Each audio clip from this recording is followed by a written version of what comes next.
Joje medo dama rira lenje nyende jambande sanje jendo meide bewaye Jogun namda jenla jeba joy Namandanje namanje chugu kala kenze tenjene Jedara zambe dujan zema ala sabje chuje chaba abdozu Rana mendala ganaya dayame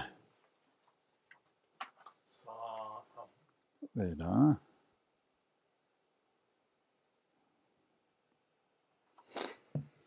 Sanje jodan soye jodamala chanju bado tani jasoje Tage cheche jebe sonama je jola penje sanje jobara sho Sanje jodan soye jona Janju bado tani jasoje Tage cheche jebe sonama je Jola benje sanje jobara sho sanje chodan soje chonam ala chanju bado tani jazoj dage jeje jebe sonam anje jola benje sanje jobara sho.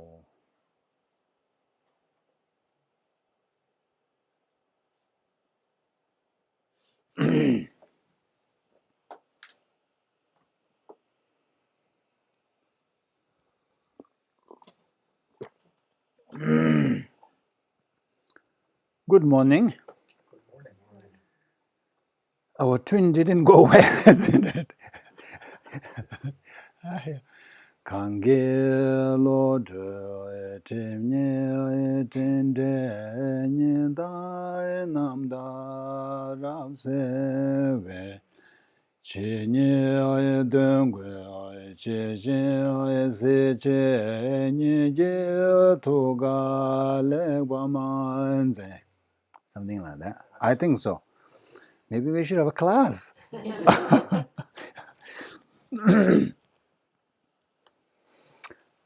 Yeah. So anyway, how was your week? Great week?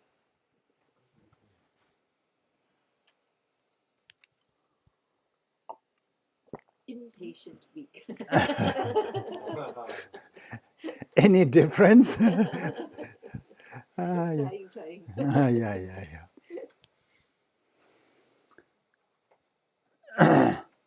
I hope those who are online can hear and see well. I think so.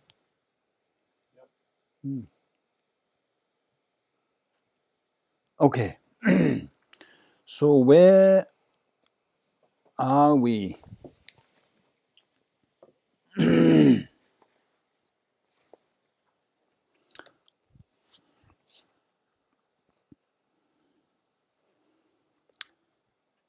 So we have been now, Shantideva is kind of forcing us to analyze the situation when we encounter difficult situations pertaining to other people whom we consider as a difficult person or those people whom we perceive as causing harm to us. So the first one is that the analysis whether the harm is inherent or is it advantageousness, whether it's temporary. So the reason why there is need to analyze this is many times we say that, oh, the person has been doing this all the time. He is always like that. She is always like that. So we tend to say this. So that kind of suggests that it is the person's nature. It is in the person's nature. If it is that person's nature, then the Shantideva says that the anger towards or against them is unjustified. The way we don't get angry at the fire when it burns us, when we poke our fingers in the fire, it burns. We don't get angry at the fire because to burn is the fire's nature. So likewise, if we really think that that is the person's nature, then it says that our anger towards them is unjustified. And then we say, oh, no, it's not really the person's nature, it's just, sometimes he gets that. Then it is, again, if it's temporary, it's not really the person to blame because it is the circumstances. When the smoke clouds the fine spacious sky, we don't get angry at the sky. We know that because of that temporary thing, because of the circumstances, because of that smoke, it kind of destroys that view of the empty or spaciousness. So that's we have already covered. Now Shantideva goes on to do further analysis whether the harm is direct or indirect. This is my favorite. So why we are angry at the person is because our reason is it harmed me. It inflicted harm on me. So if that is our reason, then we have to see which is the one that is causing direct harm. So if our main reason is because it inflicted harm on me, then the harm that the direct or the harm that is inflicted directly on us is not the person. Where are we here? Yukba la so ngoyo kwe tes kede pemba la chona deyan shedan ki bebe nyena shedan la cho ris. So if we are angry at something that directly hurt us, that directly inflict harm on us, then it says that it shouldn't be the person. The object of your anger shouldn't be the person who is wielding whatever weapon or tools or whatever. The actual harm, the direct harm is inflicted by that weapon. So if somebody beats you with a stick, you should be angry at the stick. Then we say, no. The stick by itself won't inflict harm. There must be somebody, doing all this. Or in that case, it says, if I become angry with the wielder, although I'm actually harmed by his stick, then since he too is secondary, being in turn incited by hatred, I should be angry with his hatred instead. So if we say that, the stick is secondary, the main person who made the stick to cause harm is the person. Without the wielder, there won't be any harm inflicted. In that case, we shouldn't be angry at the person because that person is compelled by his anger, his ignorance, his afflictions. If there weren't any affliction to drive that person to get angry, then he wouldn't be inflicting those harms onto us. As such, we should be angry at his hatred, the anger inside him, anger within him. It's good, isn't it? It's irrefutable when you really think, if our reason is really the harm, we get angry because, it caused me harm. Then you say, okay, do this analysis.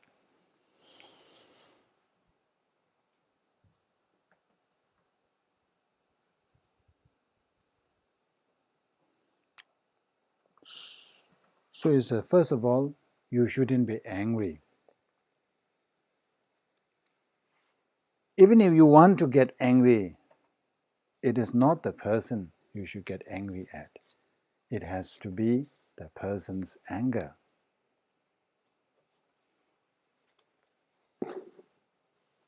I mentioned this before. We use that excuse all the time, don't we? It is my anger. I was overcome by anger. I didn't mean to do this. I didn't mean to say that. But I was so angry. Kind of anger took over me.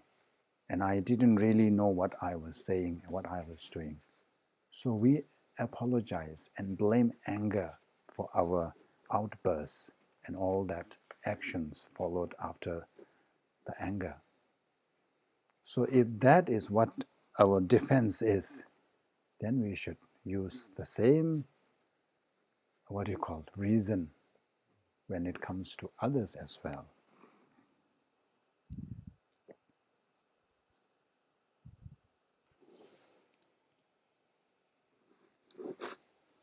So now from here onwards,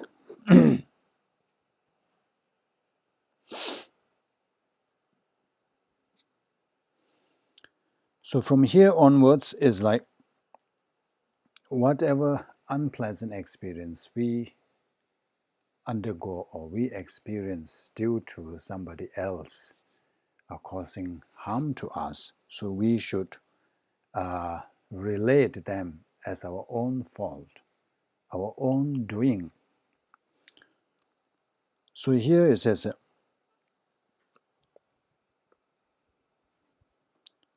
Tagi ngunje simjen la tenda waye nyoba che, tewe simjen seche ba tala nyoba di jung ris. So this, previously I must have caused similar harm to other sentient beings. Therefore, it is right for this harm to be returned to me, who is the cause of injury to others. Tala nyoba di tagi ngunje simjen la tenda waye nyoba tewe simjen seche ba tala nyoba di jung rik. To me, who is the cause of injury others, that one does not really come, doesn't really reflect in the Tibetan words. But anyway, this is coming from the karma's point of view. As a Buddhist, we subscribe to karma, and we say that nothing happens if there is no karma created. What are the 4 characteristics of karma? Another quiz time. What are the 4 characteristics of karma? Karma is certain to produce a result. Karma is certain to produce a result. Karma expands. Karma multiplies or karma expands. And then? There's nothing we encounter that we didn't create the cause for. There's nothing?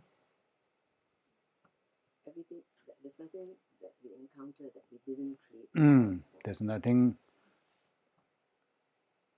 Everything we meet Yeah. the cause. So in Tibetan we say, le nyeba, le pechewa, le majeba da majeba.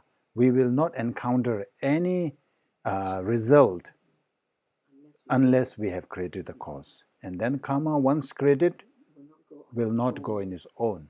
Either you must purify or you must experience. So these are the 4 characteristics. So when you think from that point of view, first of all, karma is certain. So what does karma is certain means? Come on! It's the result of an action. Huh? It's the result of an action. Yeah, when we say karma is certain, so the results are certain. So what it corresponds with your karma, whatever karma. When you commit negative karma, the result will be unpleasant one. That is certain. There is no such thing as you create a negative karma and then a pleasant experience comes out. There is no such thing. So negative karma bears unpleasant experience or effect. Positive karma results in pleasant experience. So that's what it means. Karma is certain or definite. So in that sense, if that is the real case, and then combined with that, we will not experience any results unless we have created the karma, the cause and condition for it. So when you combine these together, then we understand what we are experiencing now did not come out of nothing. There was a cause and condition. There was causes for that. There was cause for that. And the cause has to be concordant, must correspond. So that means if we are being harmed by another person, if we feel that feeling of being hurt or harmed by another person, that means we must have created that karma. We must have caused a similar action, similar karma of harming others in the past. What goes around comes around. So that's why you have a boomerang here. It's like boomerang. You throw it them, it gets back to you. So that's what I said. This is what one way of thinking. So these are all, you can see that we don't use the fancy word, cognitive approach. So when you use the cognitive approach or something, it makes it like, wow, something scientific or something great. But these are all cognitive approach. We are using all these reasons, cognitively, rationalizing, using logic here. So when these experience, when we encounter such experiences, which is bound to happen, there's no way we can please everybody. Even Buddha couldn't, let alone ordinary people. So we will encounter all kinds of people. And then because of that, we will experience unpleasant encounters. So when such happens, instead of getting angry and then, this, resolving to get even with a person, we should think this way: oh, it is my karma. And karma, remember, I've been always saying this, there are two ways to exhaust karma. Two ways to Exhaust karma.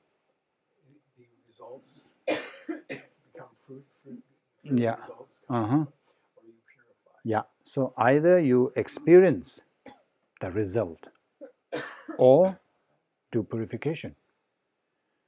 So when we encounter this, we are exhausting in a way, in exhausting the karma that we have created in the past. So in a way, the person is helping us. Because of that person, we are exhausting whatever that negative karma we have committed in the past. However, if we fail to recognize, if we fail to adopt that approach, and instead if we get angry again, then we are creating new causes for us to experience this again. So these are self-explanatory when you read it. Previously, I must have caused similar. I share a story. Mm. One of my jobs, I was in that job for 10 years. I liked the job very much, but I couldn't stand the boss, and it was mutual. And so much rage and negative thoughts about the boss. And then when I encountered this verse or this teaching, it suddenly struck me that did I earn this boss? I created the cause for this boss. And ironically, it was a kind of release. It really helped me to cope with the bad situation. And subsequently, when was in a position to be a boss, this lesson stayed with me to be fair, because you know what happens when you're not. Mm. Yeah, so I'm very grateful for this line, this Yeah. teaching. Yeah. So when we come across such experiences, we have to think it as the person is reimbursing us. Yeah. So he is repaying our kindness at that time. Yeah. So anyway, I think I came across, I was reading a book and I thought this is very good. So when such thing happens, what happens is cognitively when we encounter a person whom we don't like, we have this judgment, we have this, what do you call the conclusion about that person. So you already have made a conclusion of that person. So what will help is we have to ask these questions. Does your conclusion follow from facts? Was your conclusion is fact-based? You may think that the person is really determined to bring you down or determined to cause you harm. But you have to, is that conclusion, whatever you have decided, whatever judgment you have made about the person, is that really fact-based? Is there a factual evidence? So it is good to think about that. It could be just circumstances. For example, if somebody comes to your room to see you, and then what happens is, after the person leaves, there was some kind of a wind or I don't know whatever it is, the door, banged after him. And the first thing is what we will think. Didn't close the door. No, the person must be very angry. He hates me. That's why he banged the door after him. But for all we know, it could be just that he didn't do anything. It just happened that the door, there was something, a window or something happens. So, but we are very quick to make the judgment. So it is always good to ask ourselves, what is the fact? What evidence do we have? Or is there any alternative explanation? I think in university, one of the lecture gave a very good example of regarding something. He says that, of course, when I was in university, it's all young people. So he was using the example relevant to them. He says when your boyfriend was late, you have an appointment, you have decided to meet the boyfriend or girlfriend in a cafe or in a restaurant. But then he was late. He said, at that time, what kind of thoughts go into your mind? He says that many times that, oh, he must be with another girl. She must be another boyfriend. Or maybe he or she doesn't love me that much. Or he or she prefers to spend more time with other. We make all kinds of assumptions. So we have to fact check. Or is there any alternative explanation? Could it be that there was a traffic jam? Could it be that something happened, emergency arose? So we need to, look for other alternative explanation. So what will happen is, even if the person did exactly what you suspected, but if you are able to have that other explanation, it will give you peace of mind. You won't suffer that time. You may suffer after learning, but at least you are spared that time. You say, oh, must be a traffic jam. You just enjoy the drink. If you keep having this kind of thought, then you cannot even enjoy whatever you are drinking because you are so obsessed on that suspicion. So I thought this is very relevant here. So you just ask yourself, is there any evidence for what I am thinking, for my assumption, or is there any alternative explanation?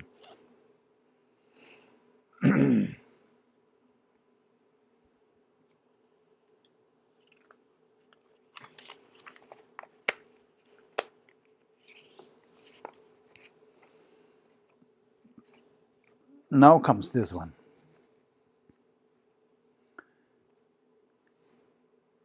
대이 천당 다기르 니가 돈이 주인데 대선 다기르 중나 간실란이 초월차스. So when we are angry at another person, we blame the other person fully. We see the other person 100% at fault. We fail to see our role. We said, oh, I didn't do it, and everything is that person's fault.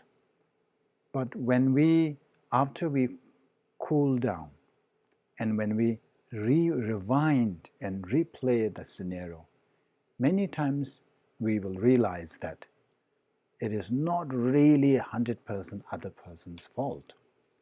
We have contributed so much to it. If I hadn't said this, he wouldn't have retorted this way. If I hadn't done this, he wouldn't have said this. So that's why in therapy, there's something called, what is called the empty chair therapy. This is to really make you realize. So what normally they do is, you talk to the empty chair. If you have a difficulty with a person, so the counselor or therapist will make you imagine the person is sitting there on the empty chair, and then talk to him. And then you have to, pretend. You have to take roles.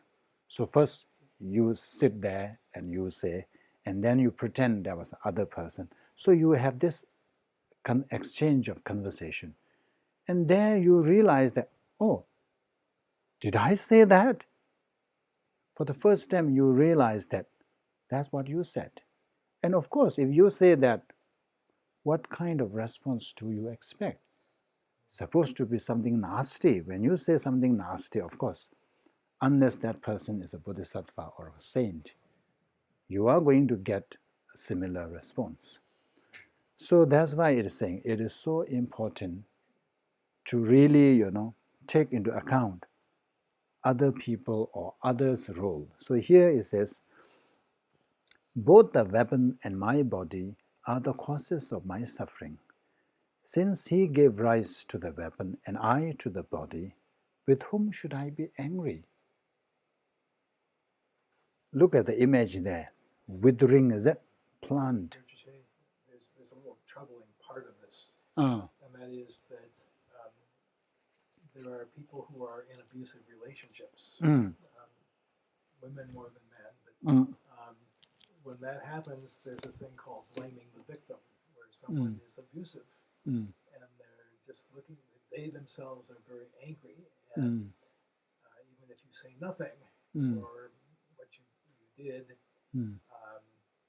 was not to incite them, they can still be abusive, both physically and emotionally.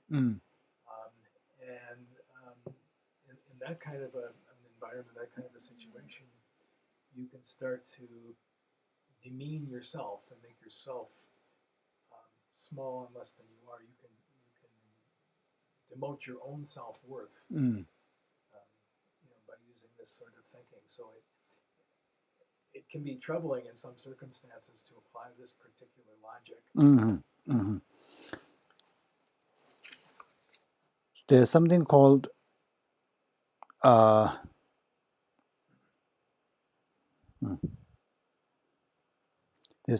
me trap in cognitive distortions. So that is when you blame everything on you. Whatever goes wrong, you blame yourself. That is not healthy. But in terms of this one, there is a logic, there is a reason there, and it is for us to, when we think this way, let's say that, let me just try to differentiate some circumstances. So some circumstances, let's say when you are working in a team and then you fail to do something and then you started to blame everything on yourself.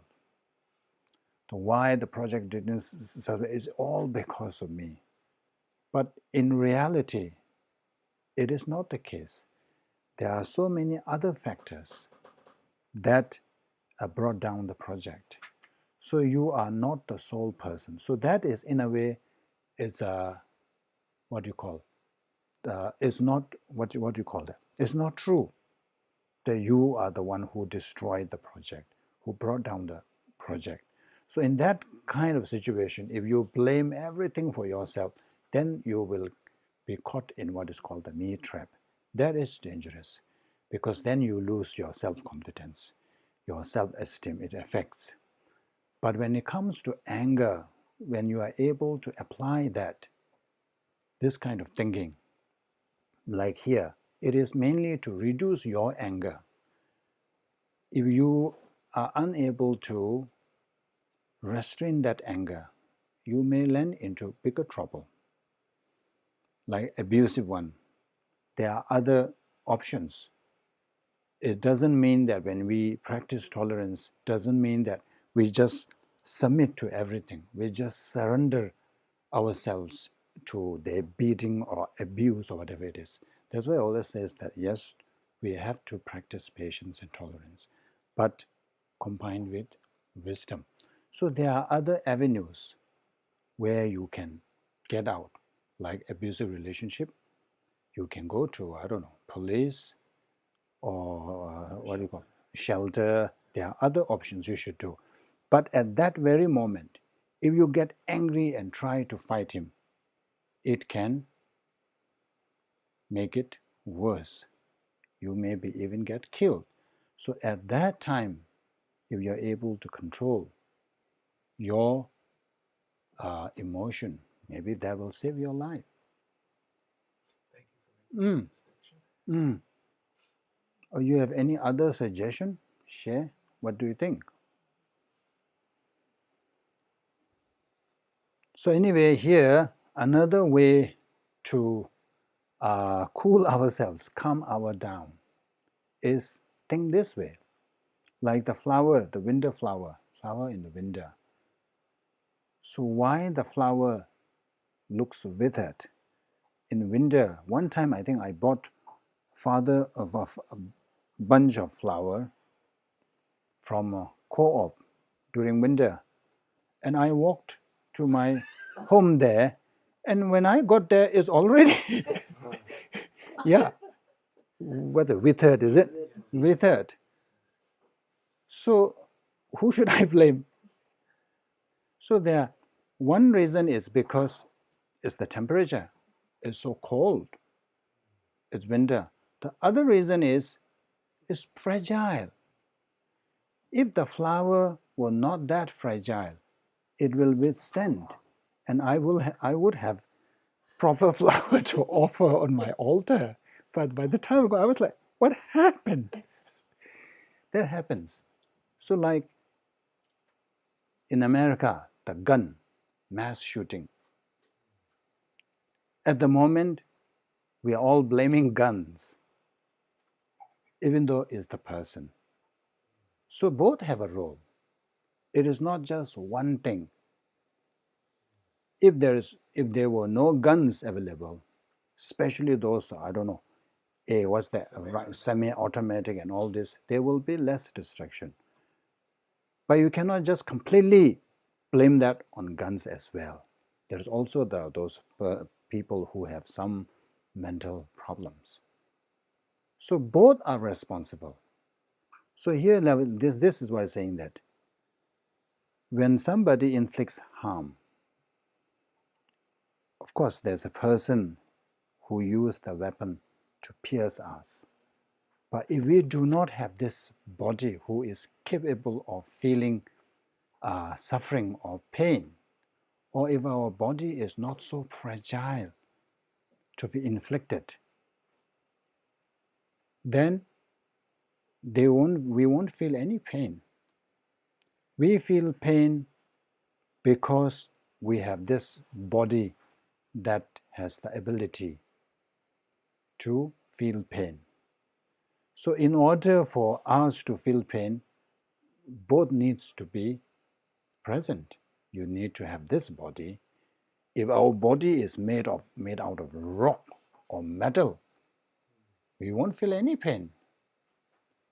You become like a bulletproof. You shoot, somebody shoot at you and you may just laugh and instead of getting angry, isn't it? So that's what he's saying. We have to think this way. And this all boils down to our karma. Because of karma, we have this body. Because of this body, other can inflict harm on us. So since both played a role in this, so it says that since he gave rise to the weapon and I to the body, with whom should I be angry? We shouldn't be angry at one person. First of all, we shouldn't be angry. If we must get angry, then we should get angry at both. Not just what you call single out that person, because we are also to be blamed. Now, when you think logically, it makes perfect sense, isn't it? There is a logic behind this.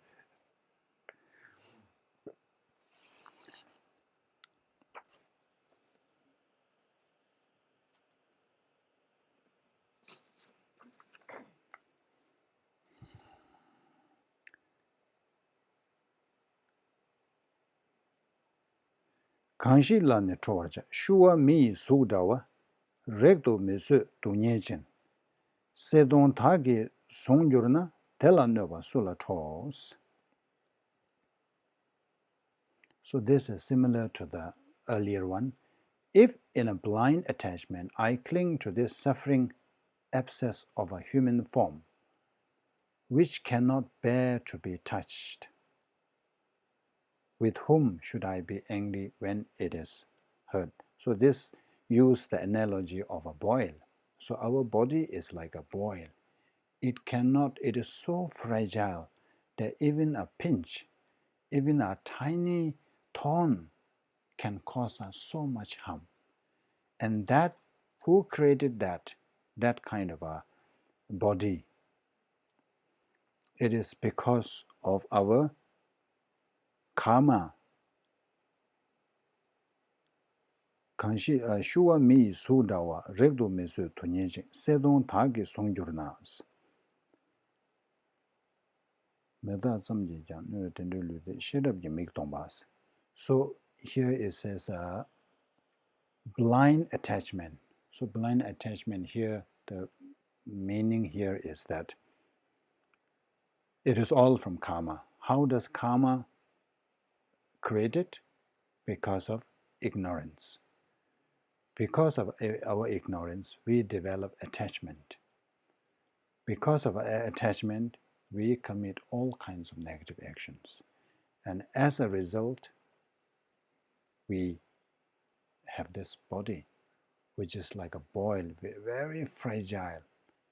So boil, first of all, is very fragile. It can be just a small needle can cause so much harm.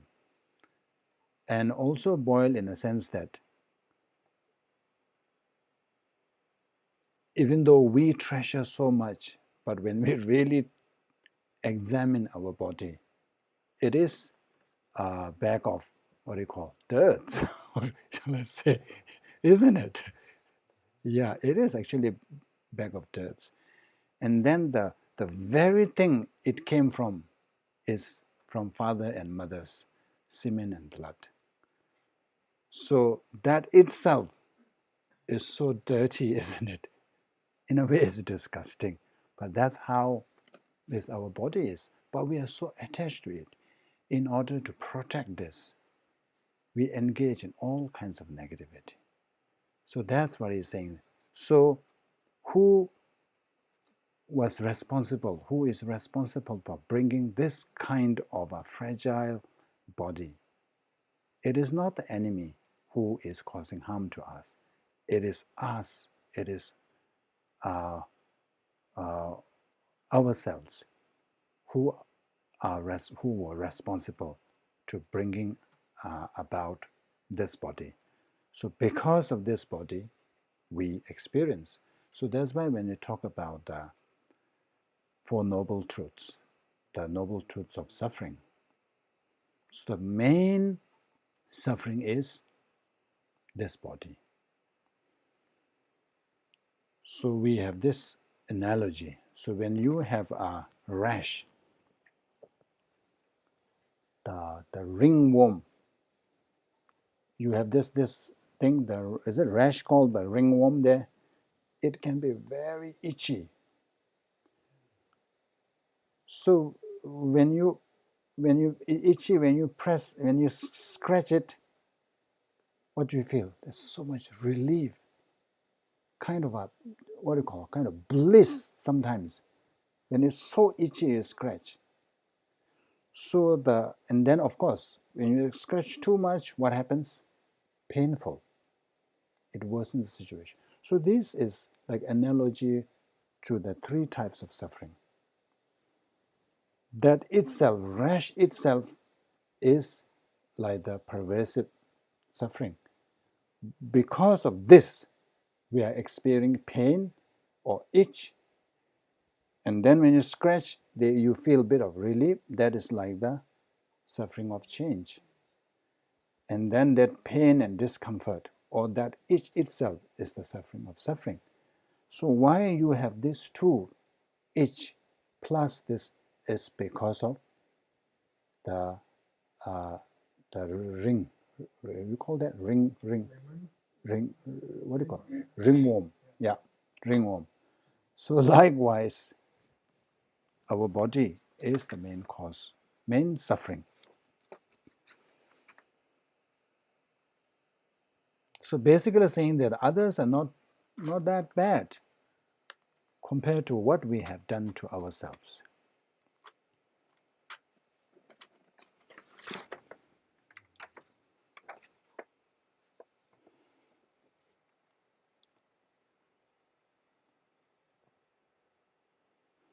Sumbai kiwa chimul dunye gyula se. Chiba dunye mendo che, dunye gyula kambe na rangi nyebe nyo gyurba, shenla kundu chishik yus. It is the fault of the childish that they are hurt, for although they do not wish to suffer, they are greatly attached to its causes. So why should they be angry with others? Again, expounding on the same point, that others are not to be blamed. We are to be blamed because we act like a child. The child cannot, first of all, when they are at that age, they don't really know what is right or what is wrong, or they don't know what is harmful to them or what is helpful to them.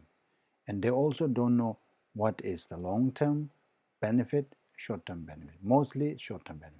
So that's why they use childish.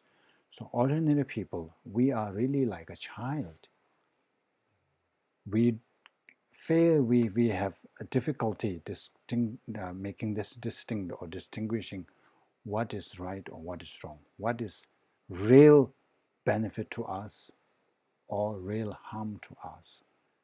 So despite our wanting to be happy, despite our wanting to avoid suffering, we continuously do the opposite. We continuously engage in causes that give rise to suffering, give rise to pain. So since that is what we have been doing, it is because of this childish action that give rise to all these problems. So we cannot blame others for causing harm. We build sand castles and then get angry when the sea comes in. Yeah, like child. They build the sand castle and they're so attached to it, despite that it won't last long.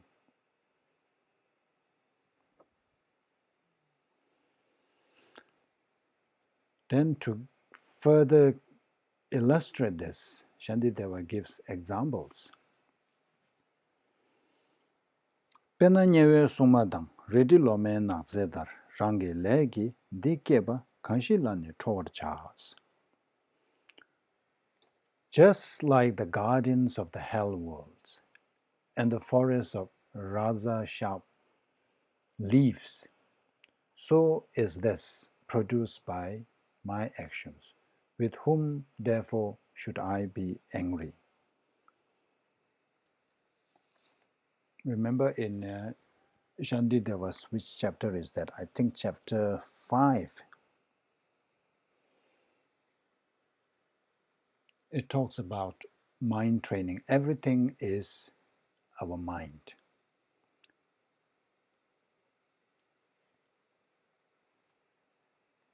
Langje matu nyoba yi.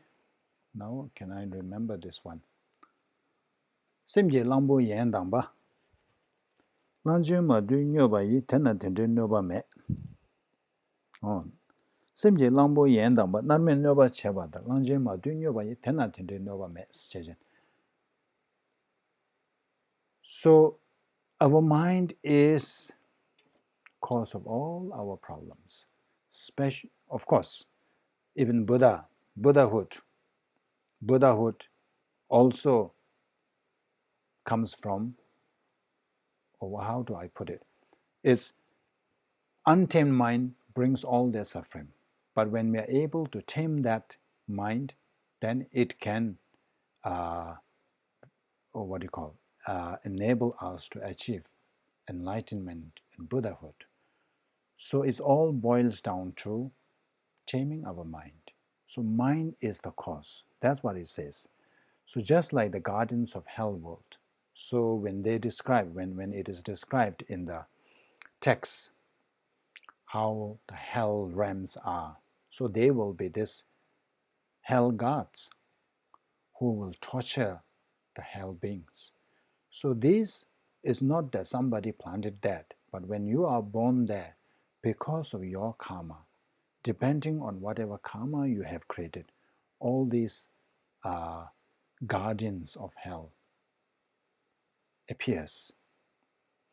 And then there is something called the forest of Raza sharp leaves, Redilome Natse. So these are examples. So what happens is when you are born in hell realm, and when you exhaust that karma, when you are nearing to finishing your time in hell being, when your sentence time is up, what happens is suddenly a thought will arise to run from the place.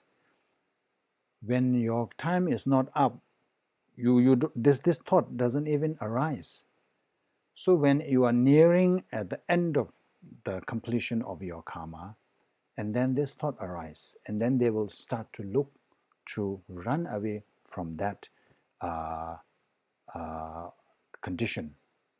So they will be able to run out, and then surrounding the actual hell realm, there is another kind of a surrounding.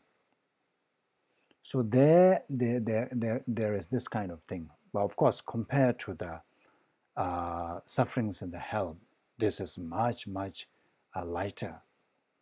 So this rather sharp leaf is that, so when you run out, first you have to pass through the fire pit.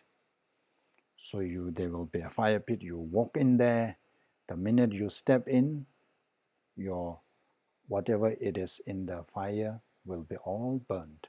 The moment you lift up, back to normal. This is all because of karma. And then you put in, it burns. So this is you will experience that suffering, that pain. And then once you escape, once you pass that, then you will see those what do you call the shady trees, big shady trees, and thinking that it's so pleasant down under the shade of the tree, you run towards it, and once you are under that thing, all that the razors fall from the tree, and that all that pierce you, So these are surrounding hell realms. So these are supposed to be lighter than what is in the actual hell realm. So all these, like that razor-shaped trees, no, razor-sharp leaves, all this, nobody created there. There's no such creator there to create all this and then position here and there. It's not like they built those landmines or fences for the prisoners. But this is all because of your karma. Depending on the heaviness of your karma, maybe even the number of the those razor sharp leaves may be less, but it all arises because of your karma. So the main point is that all this comes because of your karma, your mind. You created this. This is the example of the mind's work, our untamed mind's work. With whom, therefore, should I be angry? So if these are if all these come about because of our own karma, then whom should we be angry at? If we must, then it has to be ourselves for not abiding by karma. Okay, we stop here for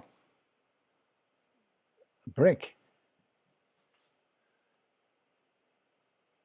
Okay, where is my this? I have to go back to look for that.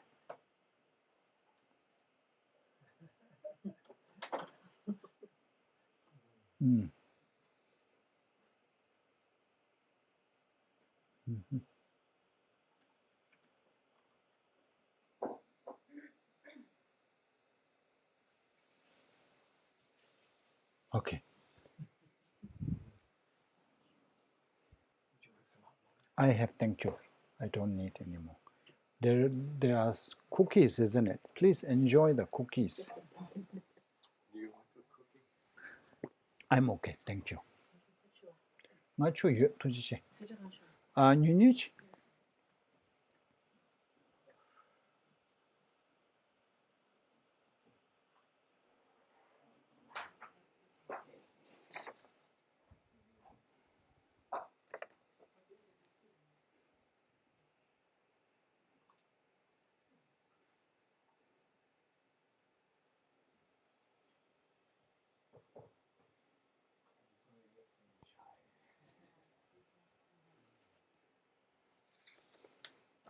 How about you? Are you going to try cookie?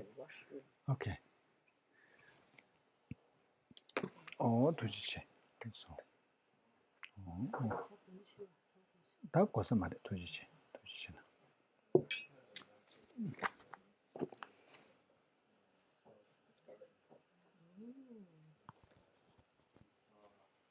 Oh, you have to go backwards. Huh? No, I cannot. People will see you.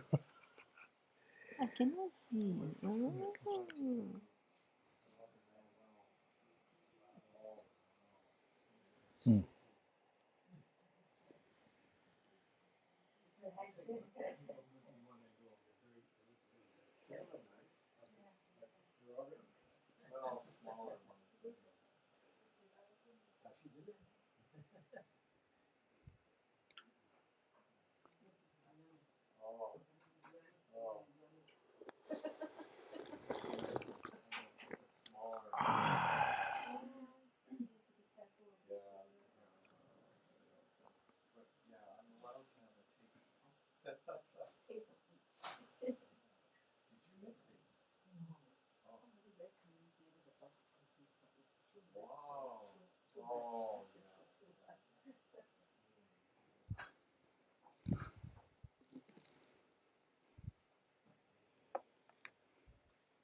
Uh-huh.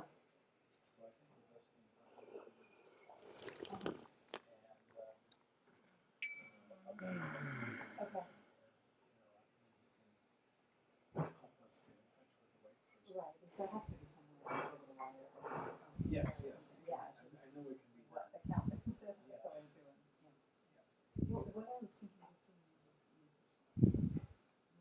Originally I was thinking I called them and she's a nurse. She should find out that she was going to have a granddaughter, and it's like catching up. I feel like she might have left something. So I was almost thinking about like splitting it 50-50, donation, and then talking to my friends wife and saying, can we put the other 2,000 into some fund that will be for their daughter, that'll just sit there until she's 18 or something. So I thought that would be good, they can invest it in it. Yes, and then, of course, there's things like educational savings. Right. Tax-free. Yeah, exactly. So I was thinking something like that. So I can talk to Michael about that with the other 2,000. I would just like to go to, You want to go to the month, just to the month, or what would you like to do? either. She had such a strong connection with Bishop Upton. I feel like that would be really most appropriate, just because she had such a strong connection with him. So, and if it was like the months there, that would be good. Yeah. All right. Well, I'll tell Yoshi that. Okay. And he can tell us how to wire it, or he can arrange it, however he wants to, Okay. thinks is the best way to do it. Okay. Cool. Yeah. I think so, just because of the strong connection with Bishop. I think that'd be best, and then I'll talk to Michael and his wife about the other 2,000 and yeah, we can put it in. Okay. So I think that makes the most sense. And I just kept sitting on this thinking, man, she didn't get a chance to offer anything, to get anything for her granddaughter, and so I feel like that would be nice to, Very good. The lemon one, you're right. Must have good karma. Tasty Yes. good food. That's right in there.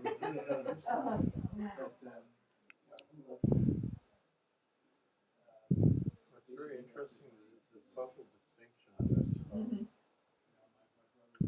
I'd always thought when you say karma is certain, then it's just that for every cause there's an effect. Yeah. But it's that a positive cause doesn't lead to a negative effect. That's very interesting.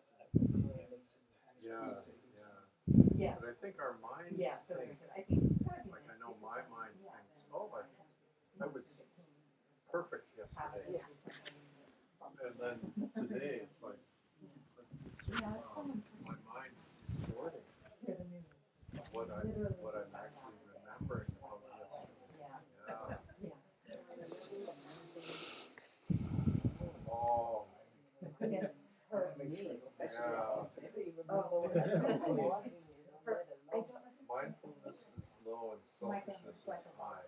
When I stopped by to see him to pick up the So statue, he said that just not having the shades of it, that tested for the ashes, so it was like, Right. I thought it would be one, and so my understanding of Michael and his wife, the plan was to go to the shore.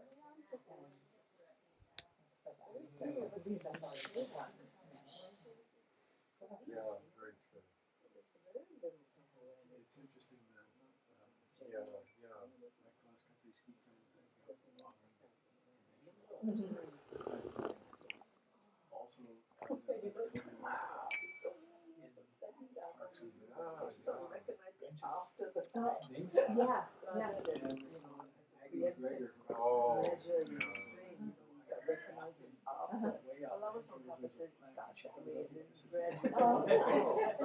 So, he's not there. Yeah, that's sweet. Yeah. And then Yeah, I like some of these words like introspective awareness. The way that those two words go together. outdoor places. Sometimes, But not one. for me anyways, I get distracted by It's happening words actually, and so we forgetting still the have the ashes. And, It's like and reading David prayers, slowly, bringing little small amounts and distributing them. My mom and aunt are just for me. I have the ashes right off. So that's just a China. Oh. Yes, my children have a problem with this. I think it did mine. Mine was a little bit too weird. So like before they came, I moved. This is like, Right. What was the purpose here? Is it self-elevation or is it Yeah. really to benefit you? Yeah, that's a really good one. It's very tricky. Mixed motivations. Yeah. Tricky as the ball. The way I try to think about it is that there's some writers that, for me, are a lot easier to learn from. And so then there's maybe those other writers, maybe some other people. 2019, For a long time, Oh my my goodness. spouse and I were involved in New Age. yeah. And not the whole New Age. It's very interesting, but there's a lot of ego. And a lot of the teachers that present themselves in the New Age movement, Oh my goodness. Yeah. mostly concerned with themselves. And it took us a long time.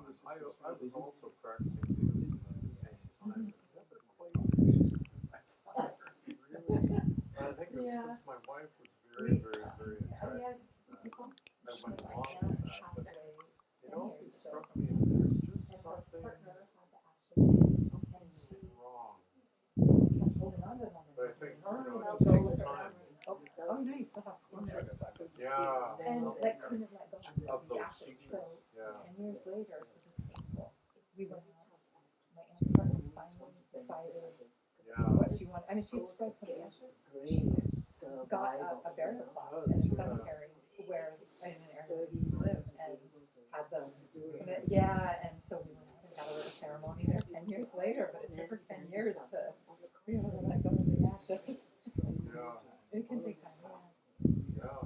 Because the priority shifts. Yeah. Oh, yeah.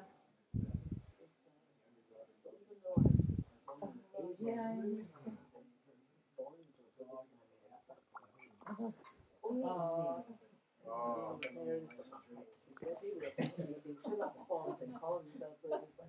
I had a cat when I was out in California, and then because of moving, I couldn't keep the cat anymore. Where I was renting, and a friend took my cat, and my cat was already quite old, and so.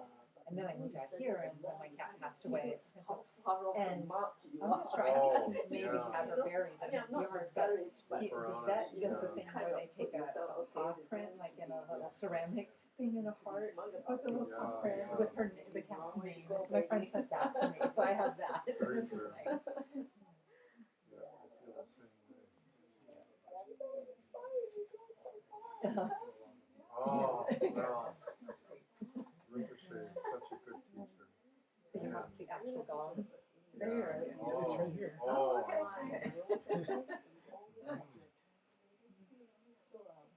Right. Yeah. This person. Mm. How much longer are you staying? When? Late September. Okay. All right. Good. He just got back last night. He was in a month-long trip in Alaska. Yeah. He went with 5 other people. They paddling on canoes in the Arctic. Yeah, he just got back last night. What an adventure. It was quite an adventure. Yeah. Bears, caribou. I haven't heard. I mean, he just got back late last night. I haven't heard much about it yet. No, but Is I'm the yeah, boss. it sounds like the trip went well, and I'm glad he did it. It was more than I would want to do. I like doing outdoor stuff, but that's a bit much in the Arctic with grizzly bears. Do you see any? Yeah, Oh. yeah, they multiple times they saw grizzly bears. Yeah, so to see his But pictures. Did the bears see him? That's a good question. I'll find out when I see the pictures. If the bear's staring right at the camera. Wow. Yeah. Ooh, and the bear's thinking, what's for lunch?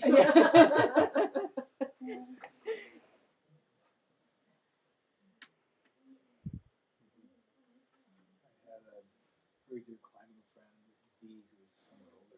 She died at 74, 20 years ahead of me or so. Mhm. You know, but she spent her 60th birthday on the Ruth Glacier in Alaska. Wow. And you know, she until the end, you know, she liked to have adventures. Wow. She wanted to get to places like Yeah. Adventurous spirit. What's that? Adventurous spirit. Yes, she very much was. That's good.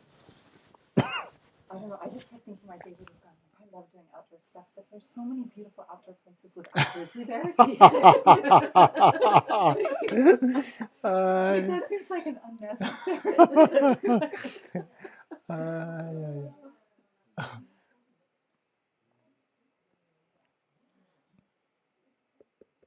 No, it's snakes that scare me. Oh, really? Ooh, Ah. yeah. But snakes are only desert country, or are there snakes in forested areas as well? In Alaska, Well, there's I don't No, know. no I mean, poisonous snakes. in the U.S., is it only in the desert No, states? because I mean, where I grew up, There's in California, I mean, there's snakes kind of all around California. Yeah. there's snakes here.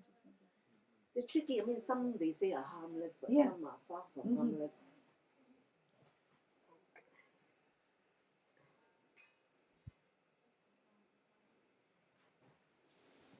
Back to Shantideva All right, dissecting the our only one brain.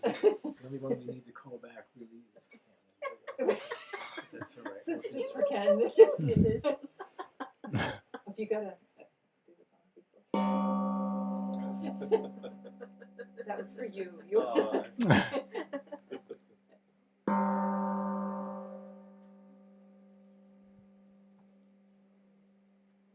I like that picture, Rinpoche. Which one? It's a great picture. Mm. When did you take this idea? Or you No, took no, it it's from online? online, Unsplash. I thought it was Harriet or something. No.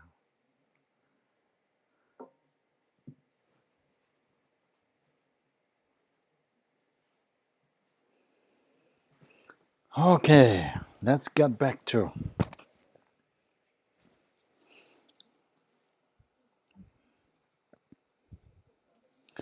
So until now, Shanti, there were, how to put it, very kind in relation to what he is going to say after this. So earlier, all that he says, oh, you know, it is our fault. So we created the karma. Without our creation of this karma, and then of course creating cause for this body, we wouldn't undergo unpleasant experiences. But now he goes even further to say that, you know, we think that we are angry at these people because they inflict harm on us. They give harm on us.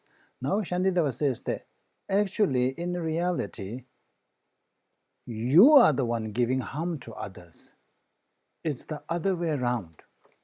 It is not the others causing harm to you, and you are the one who is giving harm to them, causing harm to them.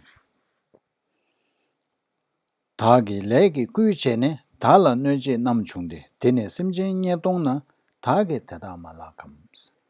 Having been instigated my own actions, those who cause me harm come into being. If by these actions they should fall in hell, surely isn't it I who am destroying them? So remember we earlier we said that all this is due to our karma. So if we had not created the karma, we wouldn't experience such unpleasant experiences. In that sense, there wouldn't be any other person to cause us or give us or facilitate that. So others are there merely to facilitate the ripening of our negative karma. So what happens is, when they facilitate, they commit negative karma. And as a result of them causing us harm, they may go down to lower realms. So now, who is the one causing harm? The person who is causing harm is only in this life. Maybe just a little, if somebody, kicks you, or beats you, or even hurls an insult. It's just something very with a trivial or something small. But because of his actions, he may experience even worse. Because if there is so much strong anger, then remember how these 10 non-virtues, ill intention is one, intention to harm others. Depending on the intensity of that ill intention, intention to harm others, the result is 3 lower realms. If it is intense, then hell. If it's medium, then hungry ghost. And if it is not that strong, then the result is animal realm.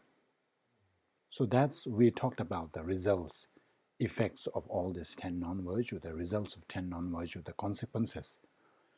So when person hurls us insults, or when they are angry, so if the anger is at intense level, then they are creating karma to be born in hell realm. So who is responsible for that karma? Because of our karma, somehow they have to facilitate that. So this is what he's saying. Having been instigated by my own actions, those who cause me harm come into being. If we had not created the karma, these others wouldn't exist. The harm givers wouldn't even exist. So when they engage in such harm, they themselves create karma to be born in lower realms. So Shadida was saying that we are the ones who causes harm to others, not the other way around.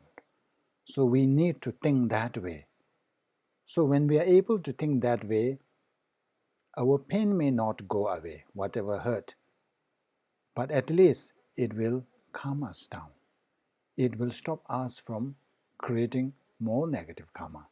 If we continuously get angry, then we are creating new karma, and then depending on how intense our anger is, we may resort to all levels of actions.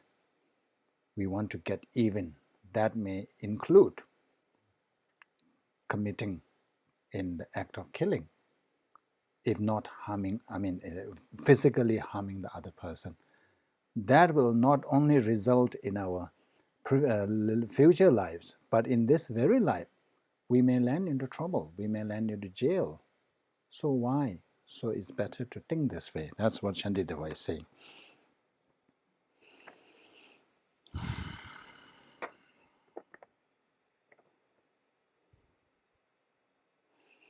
So if somebody needs to be this, if we need an object to be angry at, then it says the other person, we should be the object of the other person's anger. It is not the other way around.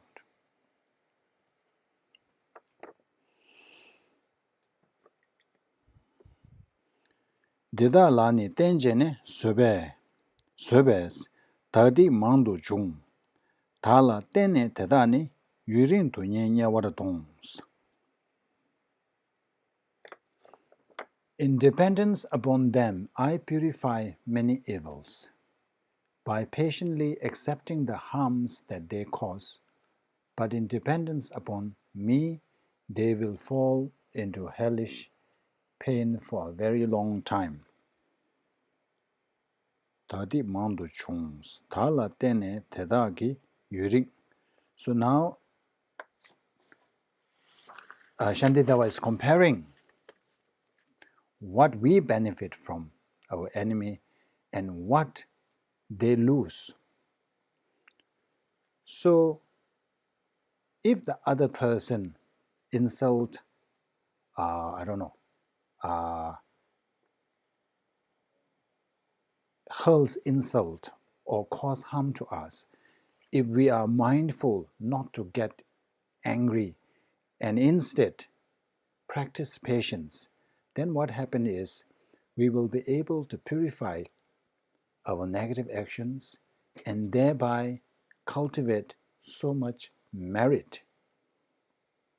That's what we gain.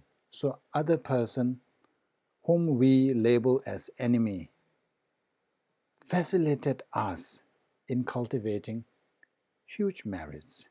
But on the other hand, but in dependence upon me, they will fall into.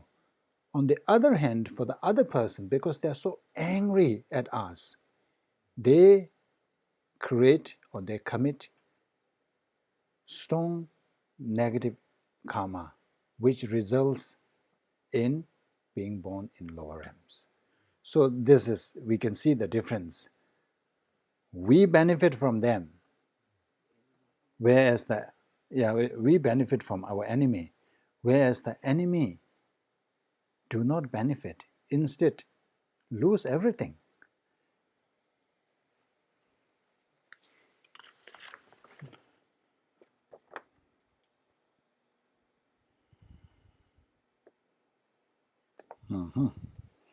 Thagi tela nöjeba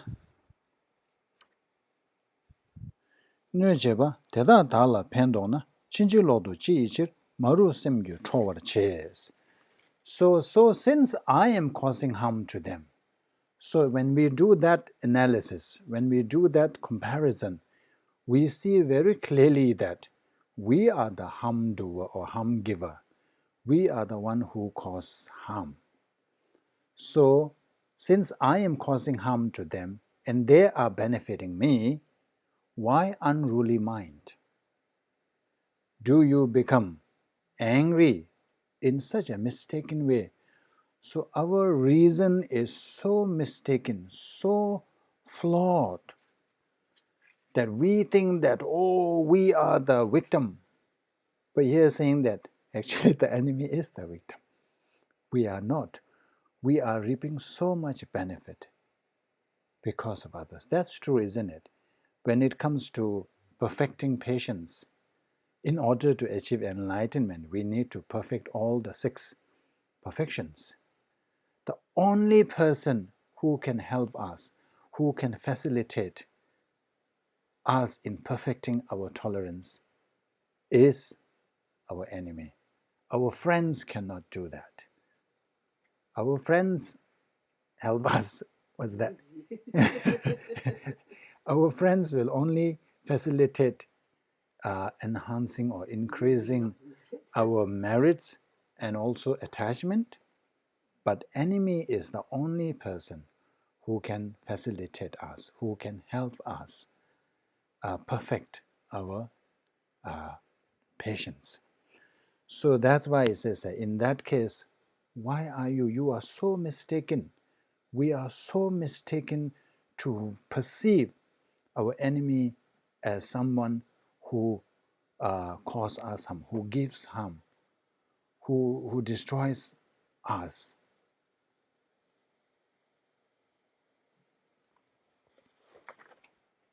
So now comes the, what do you call, the arguments. Kede tala sambayi yunden yuna nyemindros. If my mind has the noble quality of patience, I shall not go to hell. So the argument is this. So in that case, it says that because I facilitate the other person to get angry, and then I was responsible for other person to commit negative karma, then I should go to hell realm. It says that if my mind has the noble quality, I shall not go to hell.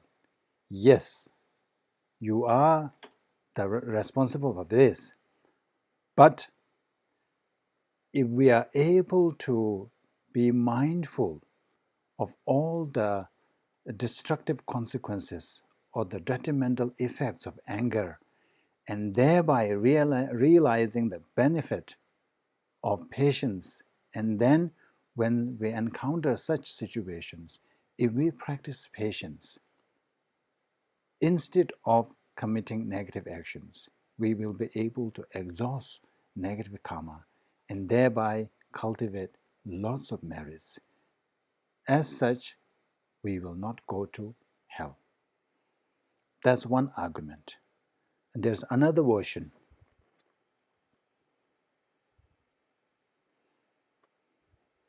So the first version is that it's based on you. Shouldn't I be going to hell realm because I'm responsible for other person to cause? So that's one way to look. Argument is that's one perspective. Another perspective is another way of questioning is. So now you say that others are so benefit. If they are so beneficial to us, if they are the catalyst in our cultivating such great merit, then it says that they should really accumulate so much merit. They shouldn't be going down to hell realm. But you said that they will go to hell realm. Why is it? So that's here says. The answer is still the same, but it's a different explanation. If their minds, if they have this intention to facilitate us in perfecting our patience, then yes, they will also accumulate merit and they will be able to purify negativities, and thereby they won't go to lower realms. But they do not have this intention. When they cause harm, they are not thinking, oh, I want you to facilitate the Ken's the training Ken to patience. I'm going to, irritate him. They don't think that way. It says they don't think that way. If they do so, then it says you are right. But it says that's not. That's the two different versions. And then another following question is, argument is, keldi tagi ta sungna teda ladir chishik chungs. But although I am protecting myself in this way, how will it be so for them? Here also two different way of interpreting this. So the first way is this.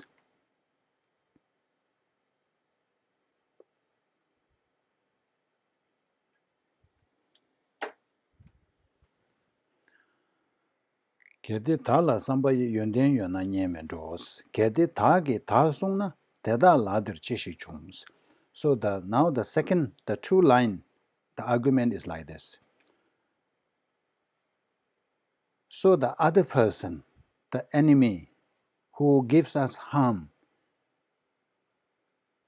help us to exhaust our negative karma and thereby facilitate us in accumulating merit, then they shouldn't go to lower realms.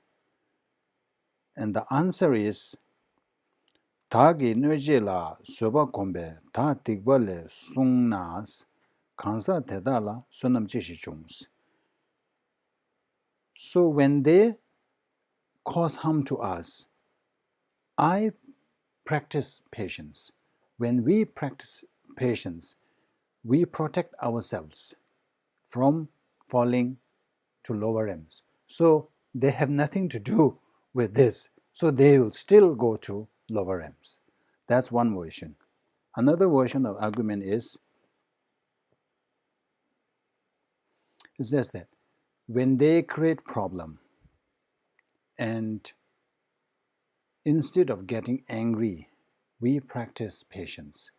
When the others see us practice patience, they will feel regret.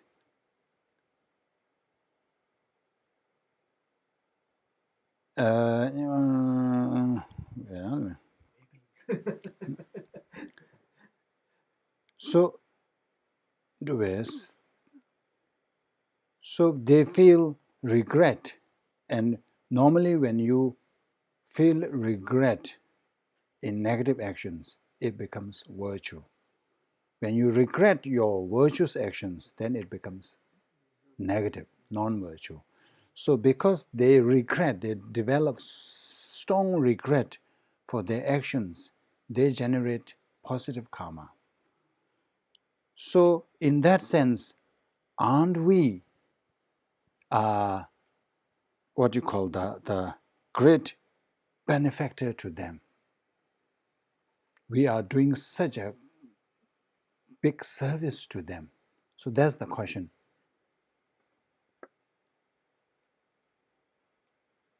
Am I reading correctly? Yeah. 다음 수업 공부했다 라 균의 샤전 집에 녀우로 민주베 다 타들라 tinjeos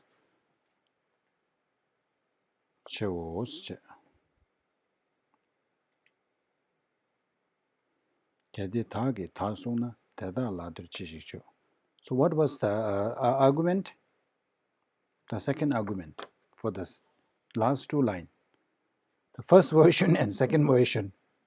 The second version, what is the one? When they see us practice, they generate regret, and thereby they don't go to lower realms. And so in that sense, we are a great benefactor to them.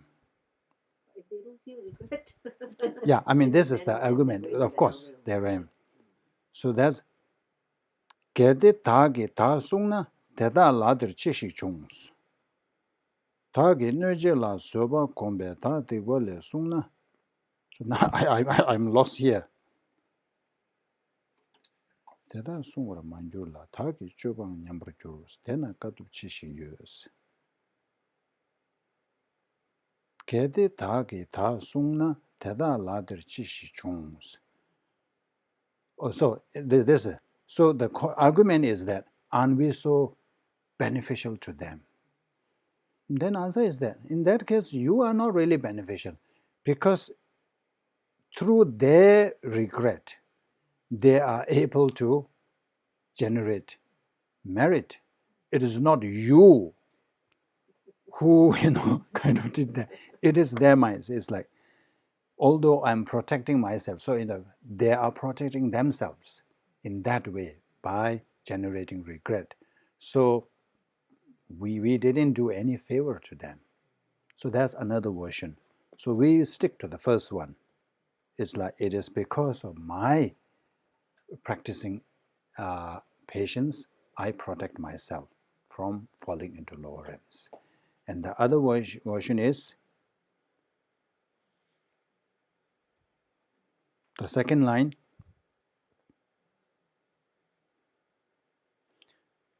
And because I practice all this tolerance, they don't really get the benefit of my practicing patience.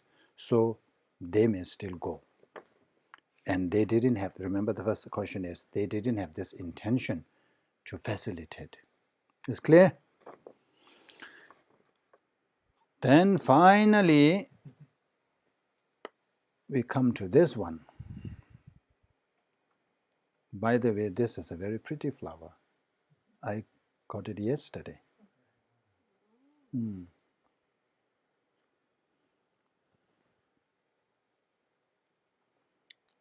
When they lend to no chena, Teda Sungwa Manjurlas, Teda Sungwa Manjula, Tage Chobang Nyambrajur, Tena Katup Shibar Jurus.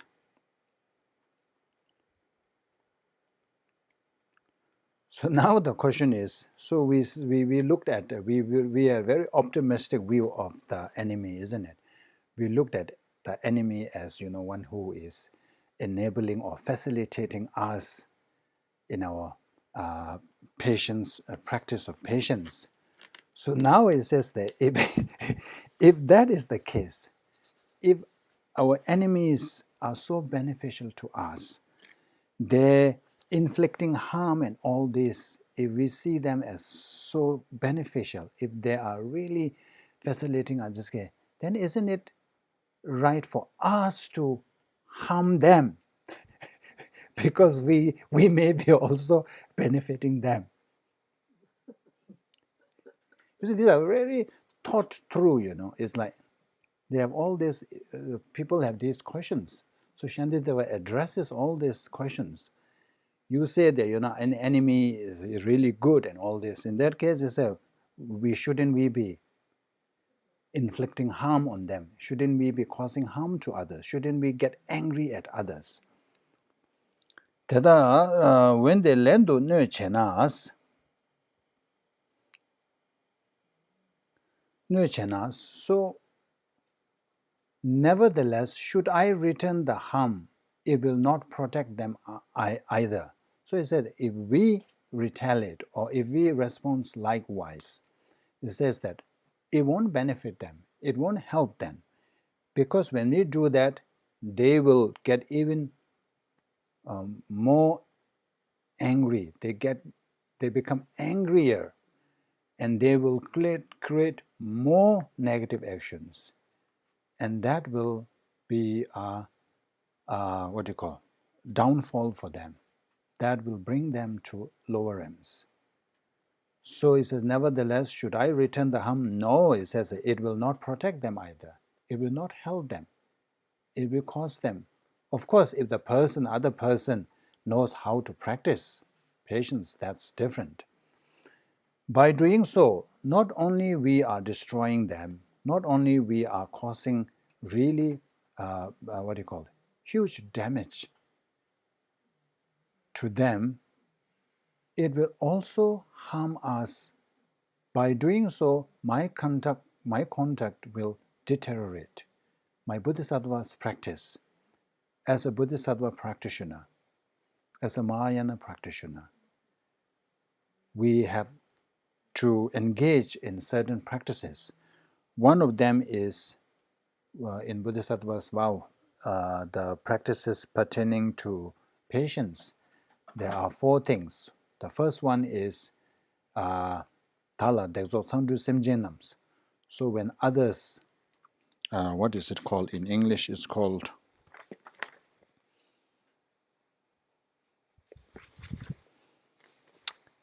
not responding in in kind,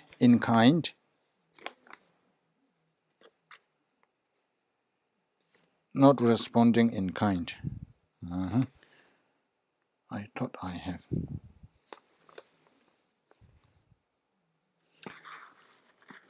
So basically, when others criticize us, we do not respond likewise. We tolerate. When others, dek means to hit us or to beat. Dekso Tsangdu means criticize. And then when they get angry at us, we don't get angry in return. Tsangdu. Tala Dekso Tsangdu. There's one more. Where is that one? Kongtowa, Dekba, Tala, Dek,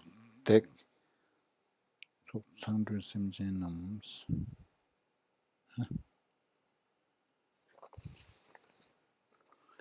Page 6.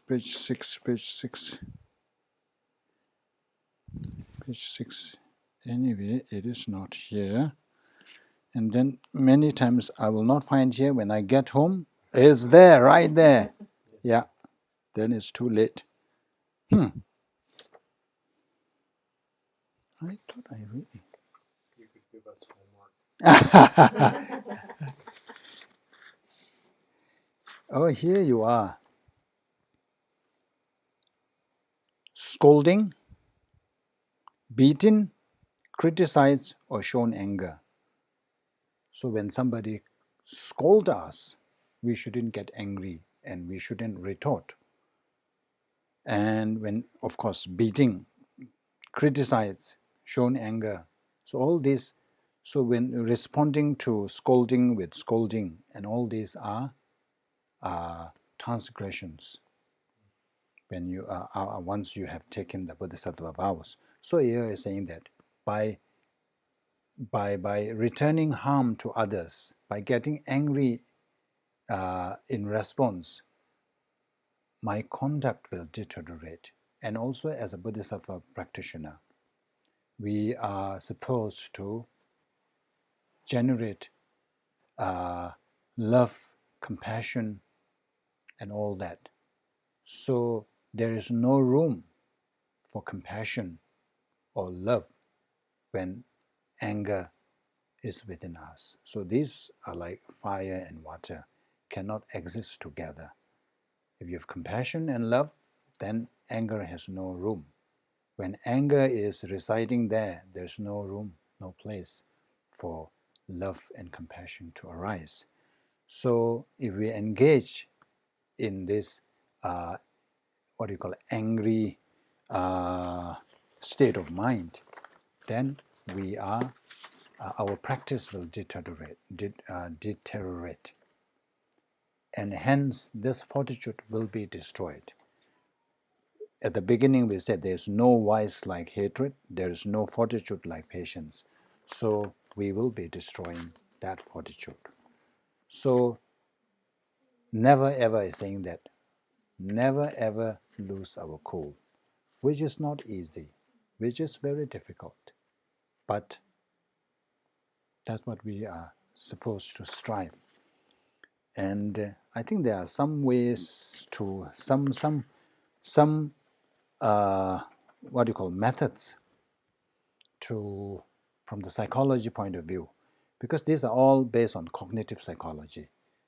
So cognitive psychology is very similar to the Buddhist thoughts, Buddhist philosophy, Buddhist teaching. So cognitive psychologists believe that all our problems, our sufferings, our pains, mental disorders come about because of what is called irrational thought or distorted thought. The way we think, there's something, some erroneous, is it? Thinking. So there are common, I think we have covered this before, but just to give some example. The first one is mind reading. So I'm only bringing in those that are relevant to anger and tolerance. Mind reading. Mind reading is assuming that we know what other person is thinking. When you get angry at other person, when there's some incidents, what do we think? I know he was there to destroy me. I know that he wanted to, I don't know, cause harm, humiliate me. But do you really know? So this is very dangerous, because this, when you have this thing, that assuming that you know the person, you think that you know the person's intention, you may be completely wrong. Like, I think from the you all know about, like Milarepa. When Marba was training Milarepa, Lama Marba wasn't there to really, what you call, punish him. He's really there to help him, because Marba knew that Milarepa, first of all, he has this heart or this devotion to, unshakable devotion to Guru. Otherwise, if he didn't know that, it will cause more harm if the person kind of started to develop what you call started to criticize, started to see fault in one's Guru. But Lama Marpa knew that he is a suitable disciple. And secondly, Lama Marpa knew that in order for him to really achieve enlightenment in this lifetime, need to do lots of purification. So for that reason, he portrayed that kind of a very, what do you call, strict, angry kind of a personality, just to train Milarepa. And that's why he was asked to build this, and then after he finished building that, he said, oh, no, this is not what I asked you to do. Just bring everything back where you have taken. And then he asked me to build another one. So he has to build how many times? Build, demolish, build again. All this. So if we assume that, oh, marble is from there to really, what do you call, destroy, torture Milarepa, finish.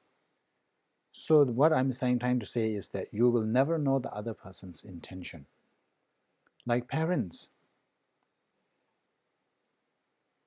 Parents will scold, and sometimes they will be very strict with their children. And it's very funny when I was in, one time I was with my friend's house in Portland. I was in Portland. So they have a young daughter.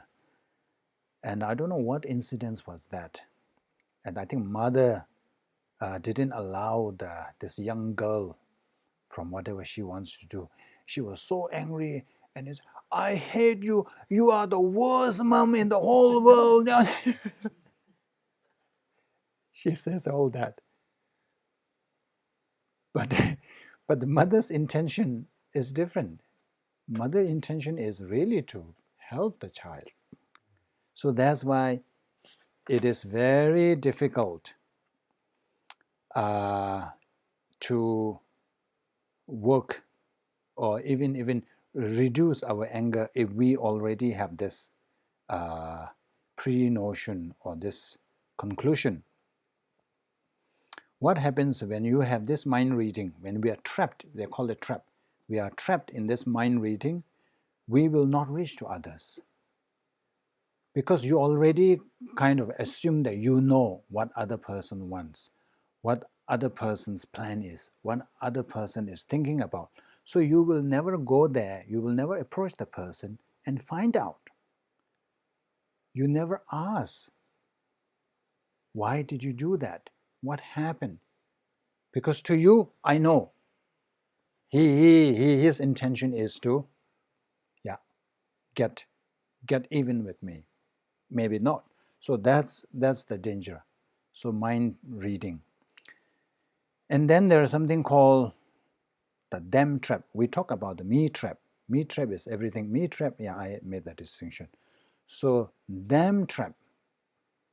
Now you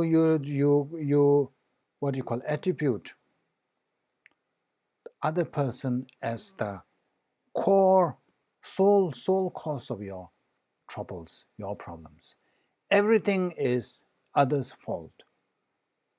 I have done everything right. It is the other person's fault. The other person did everything wrong.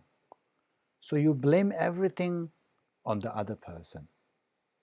So at workplace, if something happened, you blame what happened. Oh, it's the way the organization is structured, the way that there's no enough budget, the boss is bad. We blame every other person, every other thing except us. So if you have that kind of mindset, if you are caught in that trap, then anger is a natural, automatic thing to arise. When you have that kind of thinking, you will definitely get angry. And then maybe this catastrophic thinking may not be that relevant to anger. So this mainly, I think, these two, mind reading, them trap. Mind reading, the trap of mind reading, and the trap of them. The them trap. They call it them trap and mind reading trap. So I think that's maybe we can bring in together in addition to Shantideva's cognitive approaches. And that's it. That's for today. And then we will continue in our next class. So let's say the short mandala offering, the first verse, before we do the dedication prayer. Yeah.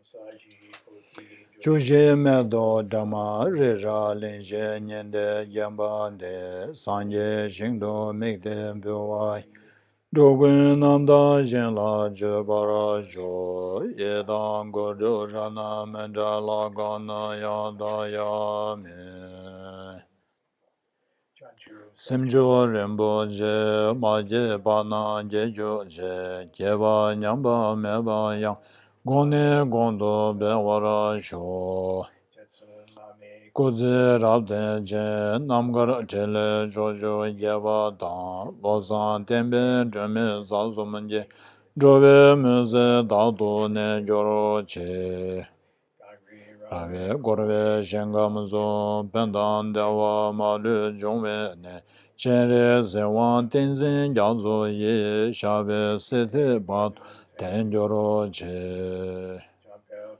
jedara gemba danga gondo zambo deyan dejen deda gungi jezo dalo je gyawa deda damje rado ngo deson shebe gyawa damje Ngowa gala chodo ngawa de dage gewe zawa de gunja sangbo cheche rabdo ngobara ge. Okay, thank you. Thank you.